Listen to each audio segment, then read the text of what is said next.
mbokk yi ñoo ngi leen di nuyu TFM daal di wéy ci jotaay yu am solo yi nga xamante ni indil nañ leen ko ci gàmmu 2019 muy ay jotaay yu xam-xam di ay jotaay yoo xamante ni liñ ci bëgg mooy jeexitalu Cheikh Seydi Hadji Malick radiyallahu taala anhu yëpp ñu daal di leen koy wan ginnaaw bi nga xamante ni gis ngeen ñu ci ay barab yu fasantikoo ci biir réew mi dellu si nañ fi nga xamante ni moom mooy Dakar. rawatina fii nga xamante ni moom mooy Fass Seydi Djamil fekk si fi tamit koo xamante ni kàngam la di borom xam-xam di doom ci li nga xamante ni moom mooy xadara bi di Serigne Mansour Sy Djamil Serigne Mansour Sy Djamil suñ ko waxee xel yëpp dem ci ki nga xamante ni moom mooy Serigne Mouhamadou Moustapha Sy Djamil mi nga xamante ni moom moo nekkoon fii nga xamante ni moom mooy Fass Delorme daal di fii nekk ci lu diir boo xamante ni toll na ci jege na ñeent fukki at 39 ans plus précisément di fi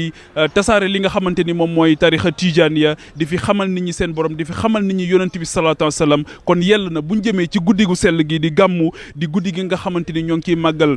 gane àdduna Seydina Muhammad alayhi salaatu wa salaam ñu daal di dellu si fii xencu si jeexit yi nga xamante ni Serigne Mouhamadul Moustapha Sy Djamil bàyyi na ko fi te loolu kenn gënu ci yàlla ki nga xamante ni moom mooy Serigne Mansour Sy Djamil ñu fas yéene am ak moom jotaay boo xamante ni bu am solo lay doon jotaayu xam-xam lay doon ñu daal di revisiter li nga xamante ni moom mooy histoire Fass histoire présence su sëñ Mouhamadou Moustapha Djamil fii waaye histoire li nga xamante ni moom mooy gàmmu ak xadara bi incha allah jotaay bu am solo lay nekk ñu daal di ànd rek daal dem ci biir fekk ki nga xamante ni moom mooy kilifa gi daal di am ak moom jotaay incha allah dara du leen ci sallim ala al-Mustafa yallahu yallahu. mbokk yi niñ leen ko waxee léegi rek bi ñuy dugg si tey nag jotaay bi ñuy am dañ koy am ak koo xamante ni kilifa la di doom ci ki nga xamante ni mooy Serigne Mouhamadou Moustapha Djamil nekk taaw ci Serigne Babacar Sy bi nga xamante ni moom li mu représenté ci tarixa Tidiane ci xadra bu Seydi Hadji Malick kenn dootu ko wax mu ñëw fii nag ci Fass nekk Fass Djamil sëriñ bi tey ñu am mbégte lool ci dalal la ci télévision Futur Média ci jotaay yoo xamante ni ñoo ngi koy def ci fi nga xamante ni moom mooy jamonoy gàmmu gi dem nañ ci ay barab yu fasantikoo ci biir réew mi sur les pas de Seydi Hadji Malick tey nag ñu ñëw fii nga xamante ni dafa ëtt la ci ëtti Seydi Hadji Malick tey boo doon ñu tënkal ginnaaw bi nga nuyoo lan lay nekk. bala may wax si loolu damay jëkk wax gannaaw bi ma nuyoo téléspectateurs yi yëpp nag ni Futur Média bi ñu amee problème pour leur reconnaissance Youssou Ndour fii la ñëw ñu dugg suñu oto dem au siège def benn déclaration parce qu'on lui refusait l'autorisation d'ouvrir sa télé. C'est lorsque j'ai fait cette déclaration à la télévision à son siège le Ablaye Wade jógee Japon ñu wax ko si ngoon soosu le que premier ministre nu mu tudd Souleymane Ndéné Ndiaye dem jël ko donc j'ai une sorte de relation avec tes et puis bi nga xamee ni itam commencé naa dugg si politique bi les premiers reportages à travers c'est tout un groupe à travers l'Observateur booba temps Mamadou Wane moo nekkoon le directeur la première interview ñoo ma ko def bi ma créé Besuniak aussi la première interview c'est Mamadou Ibra Kane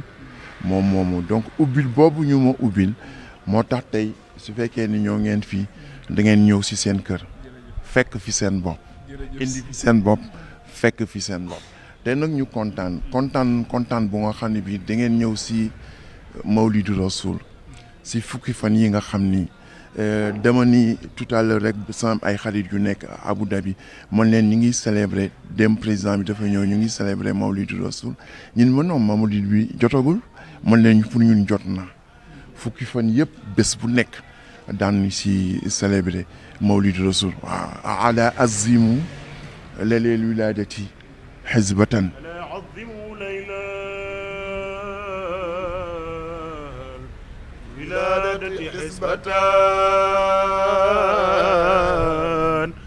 إذا لم يكن نحو الحرام عدو. Malick foofu la commencé loolu la jëkk def dafa ni na ngeen màggal guddi yonent bi sallallahu alayhi wa sallam guddi gi nga xam ni si la juddoo su fekkee nag du jeng dem si lu nga xam ne lii araam na te kooku sama maam bi mu koy def dafa mel na jamono ji taxoon muy wax parce que ñun nous avons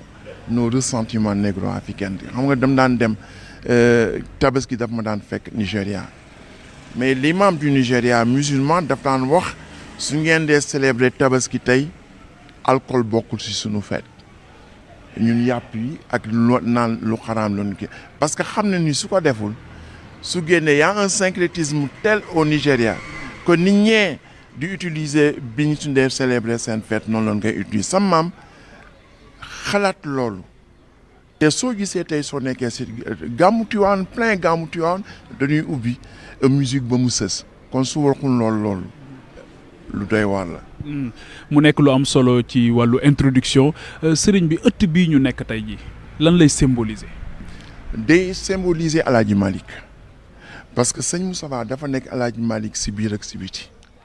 parce que moom El Hadj Malick lay dundee foo gis sëñ Moustapha mi ngi jàng alxuraan su jàngul alxuraan mi ngi jàng xilaasu zahab mu fonkoon nag bu baax maamam daf doon wax naan suñu jëloon àddina ak li si biir asamaan ak suuf di fay El Hadj Malick mënuñu fay El Hadj Malick parce que El Hadj Malick mënoon na indi gàmmu kese ak li mu liggéey si réew mi mu doy sëkk duñ ko mën a fay waaye El Hadj Malick dafay indi gàmmu ba pare indi téere yi nga xam ni moom la ñuy gàmmoo te képp kuy gàmmu kat war nga sant El Hadj Malick parce que recherche yi mu def ak téere yi mu bind bàyyi fi ñu koy gàmmoo su fekkoon woon defu ko ñi nga xam ne ñooy gàmmu daanu sonn lool waaw. pour rester ci sëriñ Mouhamadou Moustapha Sy Djamil mu ñëw ci Dakar mu nekkoon une terre hostile boo xamante ni xëy na colon bi tegoon na fi tànk lan mooy ingrédients yi nga xamante ni amewoon na ko ba mu expliquer résilience bi mu am ak résistance bi mu am ba mën fee wéyal liggéey bi nga xamante ni Seydi Hadji Malick tàmbali woon na ko sëñ Babacar Sy nekkoon ci. mais dafa dëppoog li nga xam ni moom la fa si Hadji Malick bàyyi xam nga bi muy dem dafa ni ma bàyyil xel xale yi waaw loolu son dernier message un mardi waaw mu ni ma bàyyil xel xale yi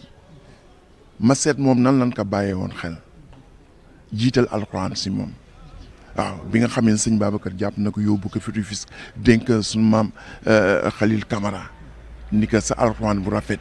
bi ngay jàng naar yi di romb di toog sa palanteer dama bëgg nga def ko sama taaw bi mu jàngal ko alxuraan man ma xool ni noonu lan ko bàyyee woon xel moo tax dafa dem rek ma transformé ëtt bi en daara bi muy dem y avait 20 gosses yu doon jàng si biir kër gi aujourd'hui y a 750 gosses li nga xam ni moom la fa bàyyi mooy l'école d'El Hadji Malick mooy jiital alxuraan jiital sunna si loolu nga xam ni moom la liggéey ba tey gis nga gannaaw bayti bi ñu wax dama la bëgg citer 2 grands philosophes allemands ku jëkki mooy Kierkegaard dafa ni penser est important mais exister dans ce qu'on a pensé c'est autre chose Seydi Hadji Malick dafa penser lu bare bind lu bare bàyyi fi mais en même temps dafa exister beneen philosophe Nietzsche dafa ni on peut mourir et être immortel El Hadji Malick est mort mais il est immortel El Hadji Malick a pensé mais il existe dans ce qu'il a pensé li mu wax ni célébrer la naissance du prophète dem na nekkatu fi mais il existe ku dem Tivaouane xam ne El Hadji Malick existe toujours il est mort mais il demeure immortel sëñ Moustapha nag bi mu ñëwee dafa tënku si li nga xam ni moom la maama waxoon jàng alxuraan suba ngoon ba pare nag li nga xam ni mooy héritage bi xilaasu zahab jaar-jaaru yonent bi sallallahu alayhi wa sallam fan yi dama dégg un grand débat sur l'histoire du Sénégal mën na ñun histoire kenn duñu ko jàngal ndax sa maam si Hadji Malick c'est un historien dafa jël gën gi mineef sallallahu alayhi wa sallam def histoire ci moom bind xilaas zahab bind abada buruux bind nuun yëpp bind ay téere yu nga xam ni musuma dégg nit képp kuy gàmmu si Sénégal si Hadji Malick ngay gàmmoo te Sénégal yi ni nu mënee weddi ba tey musuma dégg nit di gàmmu ba si yàgg taxaw ni góor gi kat lii mu wax fii amul wala weddi ko ndax si Hadji Malick dafa indi sa propre méthode historique sëñ Moussa nag ñëw incarné loolu jàpp nit ñi bien que demul Tivaouane 40 ans demul Tivaouane bi mu génnee Tivaouane bàyyam génn àdduna demul Tivaouane ba ban koy suul fii sëñ Moustapha demul Tivaouane te pourtant képp ku dugg si kër gi xam ni fii c'est Hadji Malick la xam ni fii sunna la xam ni fii yonent bi sallallahu alayhi wa sallam li ko may nag mooy maandoom li ko may nag jàpp ay waajuram sëñ Babacar sëñ Abdou ak sama Mansour jàpp ni ñoo ko gënal boppam man bi ma juddoo mënoon na ma tuddee El Hadj Malick mënoon na ma tuddee sëñ Babacar waaye xam nga kan la ma tuddee ki ko yar sama Mansour ñu bëri doon defal nii borom daara ji lan ma tuddee maag borom daara ji ñoo bokk turandoo. loolu lan lay firndeel. day firndeel nii bi nga xamee nii dafa ñëw sëñ Moustapha bés bi ma ganee àdduna seen nopp mu ñëw wax ko sëñ Babacar ni ka kan nga xalaat moom si boppam moo ma ko nettali ni ka kan nga xalaat booba temps sëñ Abdou ak sam baay ñooy dar sëñ Babacar si gaamu Tiwaawoon neex baat rafet tu vois am bayre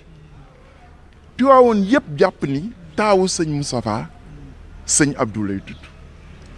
ne bi mu ñëwee di wax sa maam parce que soxna si yàlla may na ko boppam mu ni ko kan nga xalaatoon si tur mu ni ko xanaa sama baay Abdou mu ni ko déedéet sa baay Abdou moomul tur wi ki moom tur wi mooy sëñ Mansour bi la yar nee na bés boobu musuma dégg dëgg gu nga xam ni daf ma pes fi ma tax waroon naa ko xalaat mais Tiwaawan ak ni ñuy toppee jàpp seen bakkan di dem rek ba loolu nga xam ni moom laa waroon gën jëkk xalaatum ko mu ni ko papa am naa problème mu ni ko lan mooy problème bi mu ni ko sëñ Abdou mooy tuddi te mi ngi toog fii si pantere bi di xaar te man vraiment dina diis si man ma dem seet sëñ Abdou ni di ko dum la tuddee sama doom kon nag naa ko bàyyi mu dugg diggante mag ak rak ngeen changé loolu waaw moo sëñ Mansour bu mag moo yar sama baay sëñ Moustapha waaw waaye te itam sëñ Moustapha moo yar xalif bi tey le xalif général des Tidianes sëñ Mbaye Sy Mansour toog na 20 ans sama loxo papa waaw ne lépp lu mu xam moo ko xamal dafa may wax xalif bi nii am na lu nga xam ni sa baay defal na ma ko du la ko defal mu ni ma sa baay dafa fekk may xeex te kim doon xeexal maa ko tooñ mu ñëw nangu xeex bi duma kim doon xeexal mu ne ma loolu sa baay defal na ma ko du la ko defal moo tax sëñ Mansour Babacar ñun dañu jàppee ni mooy taaw sëñ Moussa mooy suñu kilifa si dëkk bi duñu yëkkati dara te toog noonu moom di soog man barki dem mi ma gis démb rek na am Mansour fan yëpp maa ngi bëgg toog wax ak yow man ni ko waxtu woo amee temps rek wax loolu mooy li am sëñ Mansour sëñ Moustapha jàpp ay waajuram yëkkati leen tarbiyu leen peut-être ba am seen satisfaction am seen ngërëm bi loolu yëpp amee nag mu ñëw toog fii si jamono ju naqati dafa am lu nga xam ne il faut moo wax ko sëñ Mbaye Sy xalif bi moo ma ko nettali ne durant l'éclatement du problème de Tivaouane mun ma maa ngi nekkoon sa loxoy baay sa Mbaye Mansour jógee Tivaouane maa ngi nekk rue 15 fii c'est que sama ñoom bàjjon umoog yooyu mu ma sa maam Mansour sa turandoo wooma ni mu dem fekki ko ko bi ma ñëwee dafa ni ma sëñ Mbaye Tivaouane metti na de jaxasoo na mu ni ko waaw mu ni ko ana Moustapha la ko daan laaj mu ni ko Moustapha ngi si mu ni ko lu mu yàgg-yàgg Moustapha doon si dara maa ngi lay wax nag kan mooy sëñ Moustapha mu ni ko sëñ Moustapha lu mu doon si yow mu ni ko sama mag la mu ni ko sëñ Moustapha du sa mag sëñ Moustapha mooy sa maam mooy sa baay mooy sa ndey mooy sa xalifa mooy sa kilifa mooy sa mag su fekkoon tey dafa jëloon lañset di seel sa yaram wi ni ko sëñ Mbaye amoo tax droit onk moo tax sëñ Mbaye ni ma man noonu laa jàppee sa papa noonu laa ko jàppee ndax nekk naa 20 ans si moom yiw rek laa xam si moom dafa séddu comme ni nga koy waxee bala kenn laata séddu si sët yi moo tax yàlla defal ko lim ko defal bi mu ñëwee fii nag mu liggéey boo nga xam ne bii dëppoog li nga xam ni moom la maamam liggéeyoon te maamam li mu liggéey bàyyam itam li mu liggéey nekkul lu nga xam ni tuuti rek. dafa am loo wax léegi mu am solo mooy dernier message bi nga xamante ni moom la sëñ Moustapha bàyyil mooy na nga bàyyi xel xale yi tey jii ci wàllu nga tudd tamit pensée Seydi Hadji Malick tey bu pensée Seydi Hadji Malick nga tudd ko léegi tey jii boo gisee àdduna bi yëngu yi ni mu amee nga xamante ni bokk na ci li gën a sonal jamono mooy li ñu tuddee vivre ensemble niñ koy yëngale ak li ñu tuddee crise identitaire muy xam sa bopp xam ki nga doon ba nga mën a répondre aux enjeux du monde moderne yooyu tey jii boo demee ci message boobu la góor gi bàyyeel ak ci pensée Seydi Hadji Malick nan nga koy expliquer tey ak yan piste de solution ngay joxe. deux solutions benn bu nga xam ne bi Seydi Hadji Malick moo ko wax waaw alaa yaa bani haza zamani daawtukum li ihyaai diini lil ulumi ajibu yéen ñi nga xam ne yéenay ndaw jamonoy tey maa ngi leen di woo woote boobu ma leen di woo na ngeen ma wuyu dama bëgg ngeen dundal diine nu ngeen di dundalee diine si xam-xam donc avant toute chose Seydi Hadji Malick dafay inciter nit ñi wuti xam-xam xam nga maa ngi jógee Singapour et le pays du Singapour le thème du séminaire c'est le développement du capital humain human capital development. Singapour est le premier pays sur le développement du capital humain. Avant les États-Unis, avant la Grande-Bretagne, c'est un pays de 6 millions d'habitants qui n'a aucune ressource naturelle, mais qui est aujourd'hui le premier port du monde. Avant Rotterdam, c'est le premier port. Amul ben ressource humaine, ben ressource naturelle, mais quand même dans le développement du capital humain. Ils sont venus avant les États-Unis, avant la Russie. loolu Seydi Hadji Malick théorisé woon na ko. théorisé na ko mooy li mu wax ni alaa yaa bani haza zamani daawtukum li ihyaai diini lil ulumi ajibu le développement du capital humain le séminaire de Ndiarné ñan la fa doon former des formateurs ña demoon séminaire Ndiarné amoon nañu xam-xam ba pare jàng nañu ba jeexal téere yi mu ni il faut que nag ma former c'est l'école normale supérieure la formation des formateurs mu teg leen si yoon wi kooku mooy li gën am solo sama baay bi mu génn àdduna lan la ma wax ñaari wax la wax dafa ni ma na nga bàyyi xel xale yi ma ne ko lu tax mu ni ma xale yi mag ñi suñ demee ba amandu nu kàttan xale yi ñoo leen di wuutu mu bàyyiwaat fi benn affaire bu am solo incarné par nit ñi dafa ni affaire yi nekkatul si kurus mi ngi nekk si activité mu ni ma man sëñ Moustapha li ma jaaxal xale yi yore benn kurus gu am junniy per fa noonu amee temps boobu si jamono ji nga xam ni dafa jaxasoo mu ni activité yi te mooy activité bii nga xam ni soxna yi depuis sëñ Moustapha waaw kóllëre gannaaw lay féete depuis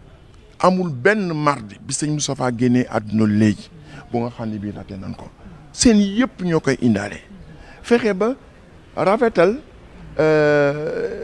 jataayu fii nga xam ni alquran la ëttu alquran la ëtt bii nga xam ni fi noonu denc Cheikh Seydi Mouhamadou innal jinaana